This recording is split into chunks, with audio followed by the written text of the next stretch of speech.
Prayatnam Sarvasiddhi Sadhanam.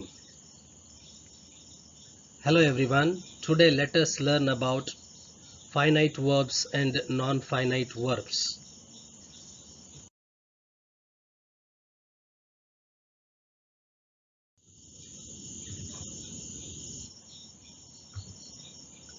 Verbs are classified into finite verbs and non-finite verbs mainly on the basis of whether the verb changes according to the subject, tense or number.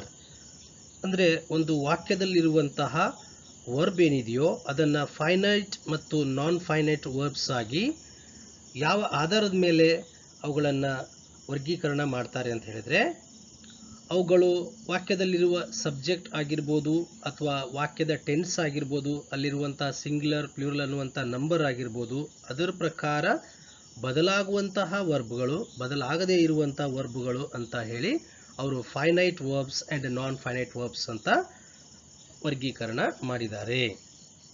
Finite verb ಅಂದರೆ ಏನು?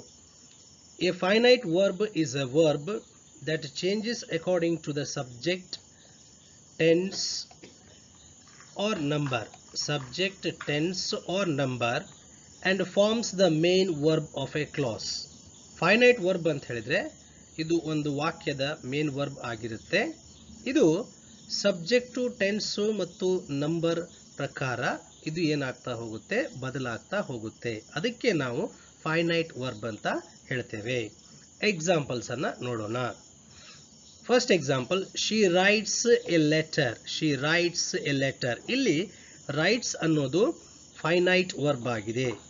ಯಾಕೆ ಅಂತ ಹೇಳಿದ್ರೆ ಈ rights ಅನ್ನುವಂಥದ್ದು ವರ್ಬ್ಗೆ S ಪ್ರತ್ಯಯ ಅನ್ನುವಂಥದ್ದು ಇದು ಹಿ, ಶಿ, ಇಟ್ಗೆ ಮಾತ್ರ ಬರುತ್ತೆ. ಅದೇ ಐ ಮತ್ತು ದೇ, ಯು ಬಂದ್ಬಿಟ್ರೆ ಇದು ರೈಟ್ಸ್ ಅಲ್ಲ, ರೈಟ್ ಮಾತ್ರ ಆಗುತ್ತೆ. It changes. ಓಕೆ, ಹಾಗಾಗಿ ಇದನ್ನು ನಾವು ಫೈನೈಟ್ ವರ್ಬ್ ಅಂತ ಹೇಳ್ತೇವೆ. ಈಗ ಅದೇ ಟೆನ್ಸಲ್ಲಿ ನೋಡಿ, ದೇ ರೈಟ್ ಅಂತ ಇದೆ. ಇಲ್ಲಿ ರೈಟ್ ಆಗಿದೆ ಯಾಕೆ ಅಂತ ಹೇಳಿದ್ರೆ ಇಲ್ಲಿ ಪ್ಲೂರಲ್ ಇದೆ ಅಲ್ವಾ, ಸೊ ಹಾಗಾಗಿ ಇಲ್ಲಿ ಬದಲಾಗುತ್ತೆ. ಸೊ ಈ ಥರ ಬದಲಾಗುವಂತಹ ನೌನ್ಗಳಿಗೆ, ವರ್ಬ್ಗಳಿಗೆ ಫೈನೈಟ್ ವರ್ಬ್ಸ್ ಅಂತ ನಾವು ಹೇಳ್ತೇವೆ. He played cricket yesterday. So this played, this form of verb, ಈ ಪ್ಲೇಡ್ ಅನ್ನುವ past tense form of verb ಇದೆಯಲ್ವಾ, ಈ ಟೆನ್ಸಲ್ಲಿ ಮಾತ್ರ ಬಳಕೆ ಆಗುತ್ತೆ, ಬಿಟ್ಟರೆ ಬೇರೆ ಟೆನ್ಸಲ್ಲಿ ಬಳಕೆ ಆಗೋದಿಲ್ಲ. ಅದೇ ರೀತಿಯಾಗಿ ಇಲ್ಲಿ ನೋಡೋಣ, ಹಿ ಈಸ್ ಹ್ಯಾಪಿ. ಇಲ್ಲಿ ಈಸ್ ಅಂತ ಏನಿದೆಯೋ ವರ್ಬ್, ಇದು ಹಿ ಜೊತೆ, ಶಿ ಜೊತೆ, ಇಟ್ ಜೊತೆ ಮಾತ್ರ ಬಳಕೆಯಾಗುತ್ತೆ, ಬಿಟ್ಟರೆ ಐ, ವಿ, ಯು, ದೇಗಳ ಜೊತೆ ಬಳಕೆ ಆಗೋದಿಲ್ಲ, ಪಾಸ್ಟ್ ಟೆನ್ಸಲ್ಲಿ ಬಳಕೆ ಆಗೋದಿಲ್ಲ. ಓಕೆ, ಅದಕ್ಕೆ ಫೈನೈಟ್ ವರ್ಬ್ ಅಂತ ಹೇಳ್ತಾರೆ. ಇನ್ನು ದ ಬಾಯ್ಸ್ ಆರ್ ಪ್ಲೇಯಿಂಗ್. ಇಲ್ಲಿ ಆರ್ ಅನ್ನುವಂಥದ್ದು ಬಾಯ್ಸ್ ಪ್ಲೂರಲ್ ಇರೋದ್ರಿಂದ ಬಳಕೆ ಆಗಿದೆ. ಅಕಸ್ಮಾತ್ ಬಾಯ್ಸ್ ಹೋಗಿ ಅದು ಬಾಯ್ ಅಂತ ಆದರೆ ಅಲ್ಲಿ ಈಸ್ ಬರುತ್ತೆ. ಈ ಥರ ಚೇಂಜ್ ಆಗುವಂತಹ ವರ್ಬ್ಸ್ಗಳಿಗೆ ಫೈನೈಟ್ ವರ್ಬ್ಸ್ ಅಂತ ಹೇಳ್ತೇವೆ. It means they are restricted or limited to some subjects or tense or number. Subject ಅಥವಾ ಟೆನ್ಸ್ ಅಥವಾ ಸಿಂಗ್ಯುಲರ್ ಪ್ಲೂರಲ್ಗಳಿಗೆ ಮಿತಿಯಾಗಿರುವಂತಹ ವರ್ಬ್ಗಳು ಇವು ಆಗಿದ್ದಾವೆ. Here writes, write, played, is, are in the above examples are finite verbs.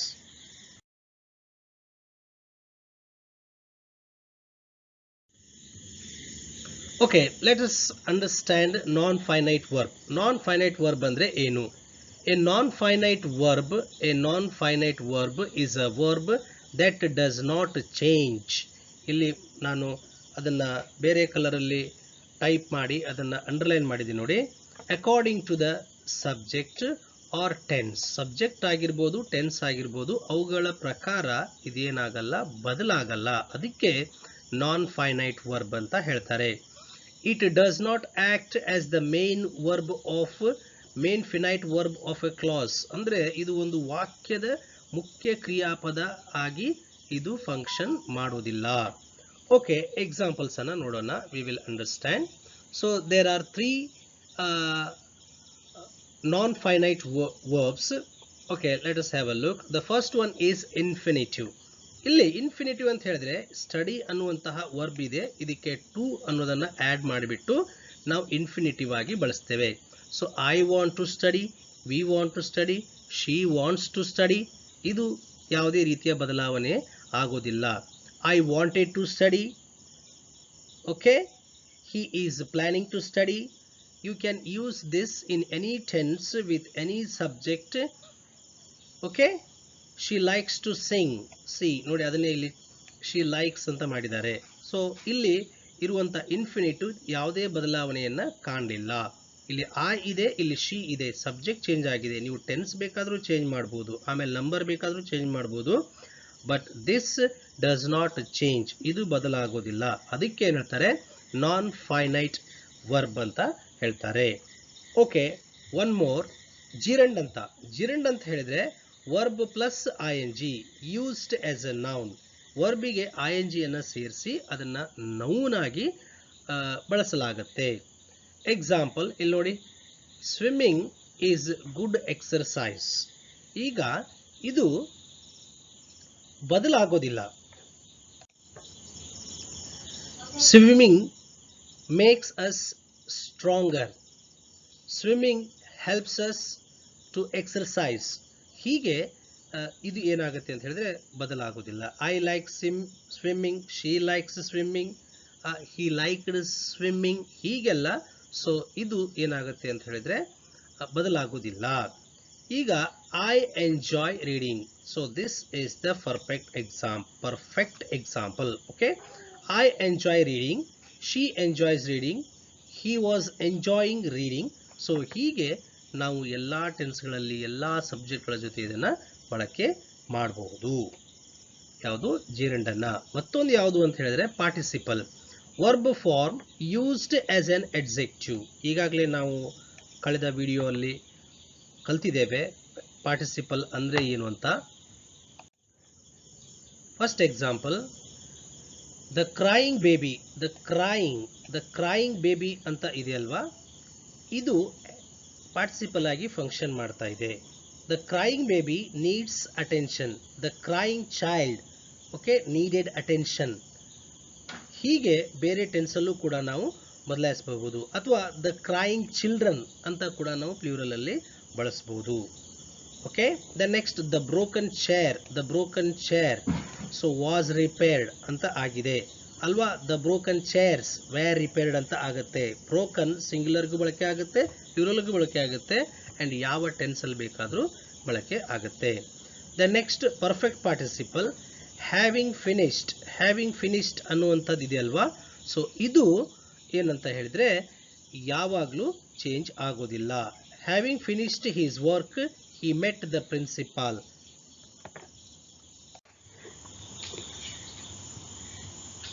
ಮೂರನೇ example, having finished his work, he met the principal.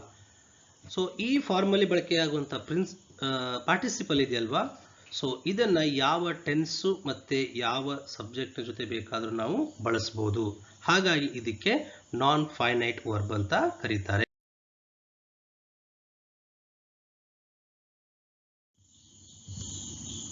Okay, easy difference. Let's know the difference between finite verb and non-finite verb. The first difference is finite verb shows tense, person and number, but non-finite verb does not show tense, person and number. It changes, it does not change. Finite verb change ಆಗುತ್ತೆ, non-finite verb change ಆಗಲ್ಲ. ಎರಡನೇದು ಅಂತ ಹೇಳಿದ್ರೆ, so can be the main verb. ಇದು finite verb ಏನಾಗುತ್ತೆ, ಒಂದು ಸೆಂಟೆನ್ಸ್ನ main verb ಆಗಿರುತ್ತೆ. Cannot normally be the main finite verb. ಇದು ಮೇನ್ ಫೈನೈಟ್ ವರ್ಬ್ ಆಗಲಿಕ್ಕೆ ಸಾಧ್ಯನೇ ಇಲ್ಲ. Finite verbs show tense, person or number. ಯಾವ್ಯಾವ ಆಗಿರ್ಬೋದು ಇಲ್ಲಿ ನೋಡೋಣ. ಪ್ರೆಸೆಂಟ್ ಅಲ್ಲಿ ಮತ್ತು ಪಾಸ್ಟ್ ಅಲ್ಲಿ. ಪ್ರೆಸೆಂಟ್ ಅಲ್ಲಿ ಆಮ್, ಈಸ್, ಆರ್. ಪಾಸ್ಟ್ ಅಲ್ಲಿ ವಾಸ್, ವೇರ್. ಪ್ರೆಸೆಂಟ್ ಅಲ್ಲಿ ಆಮ್, ಈಸ್, ಆರ್ ಬಂದ್ರೆ ಪಾಸ್ಟ್ ಅಲ್ಲಿ ವಾಸ್, ವೇರ್ ಬರುತ್ತೆ.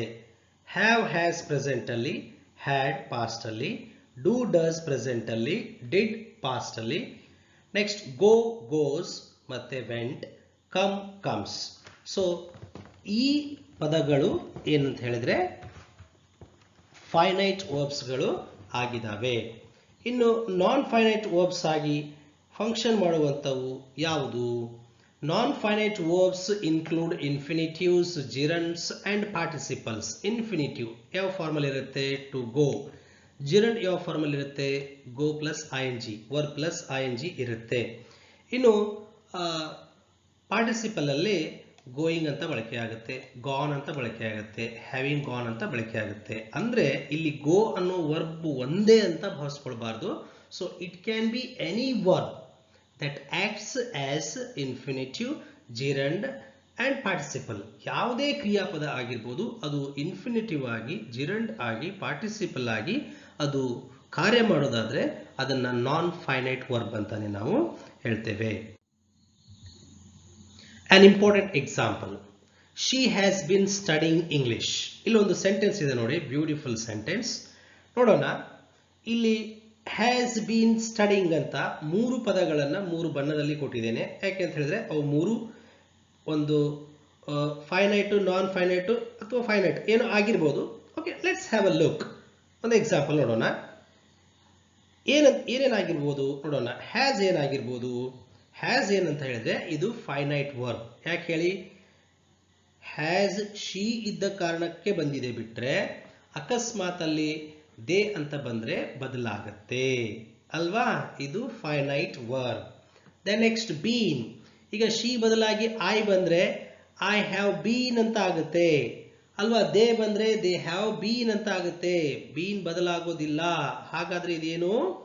ಫೈನೈಟ್ ವರ್ಬ್ ಆಗಿದೆ.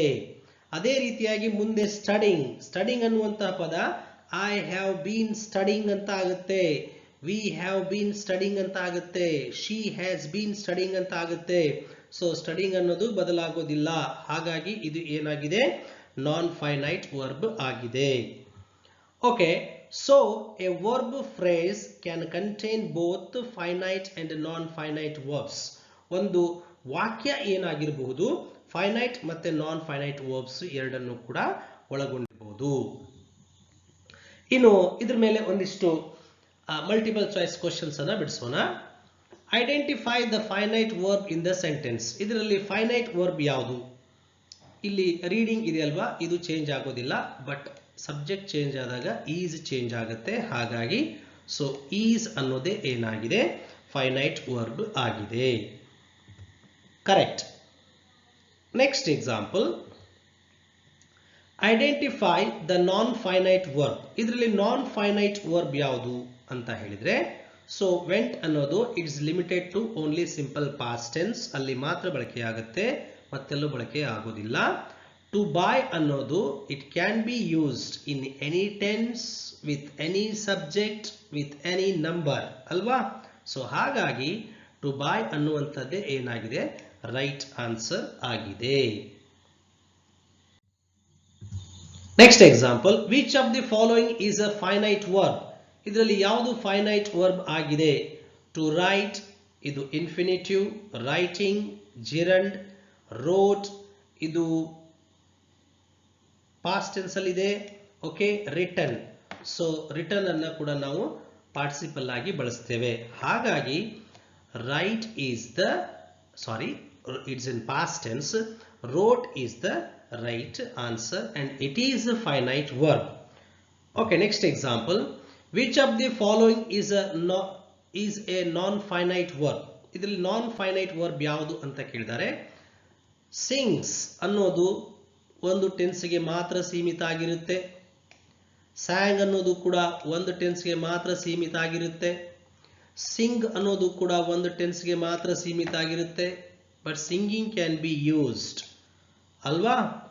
ಹಾಗಾಗಿ ಸಿಂಗಿಂಗ್ ಅನ್ನೋದು ಏನಾಗಿದೆ? ನಾನ್ ಫೈನೈಟ್ ವರ್ಬ್ ಆಗಿದೆ. Next example, which sentence contains A non finite verb ಅಂತ ಇದೆ. ಇದರಲ್ಲಿ ನಾನ್ ಫೈನೈಟ್ ವರ್ಬ್ ಇರುವಂತಹ ಎಕ್ಸಾಂಪಲ್ ಯಾವುದು? ಅದು ನೋಡಿ, ಶಿ ಸಿಂಗ್ಸ್ ವೆಲ್ ಅಂದಾಗ ಈ ಸಿಂಗ್ಸ್ ಬದಲಾಗುತ್ತೆ. ಹಿ ಪ್ಲೇಸ್ ಕ್ರಿಕೆಟ್ ಅಂದಾಗ ಪ್ಲೇಸ್ ಕೂಡ ಬದಲಾಗುತ್ತೆ. ದೇ ವೆಂಟ್ ಹೋಮ್ ಅಂದಾಗ ಇದು ಸಿಂಪಲ್ ಪಾಸ್ಟ್ ಟೆನ್ಸ್, ಇದು ಕೂಡ ಚೇಂಜ್ ಆಗುತ್ತೆ. ಆದರೆ I want to learn English ಅಂತ ಇದೆಯಲ್ವಾ?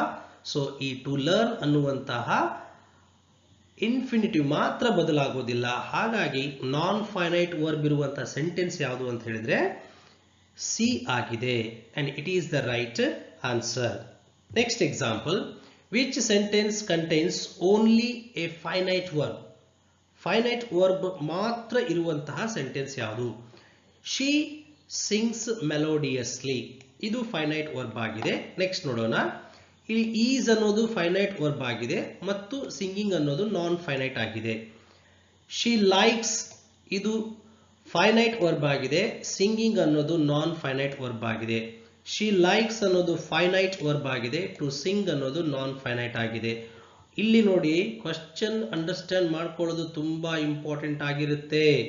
ಓನ್ಲಿ ಅಂತ ಇದೆ. ಸೊ ಓನ್ಲಿ ಫೈನೈಟ್ ವರ್ಬ್ ಇರುವಂತಹ ಸೆಂಟೆನ್ಸ್ ಯಾವುದು? ಅದು ಎ ಆಗಿದೆ. So A is the right answer. Next question, which sentence contains both a finite and non-finite verb?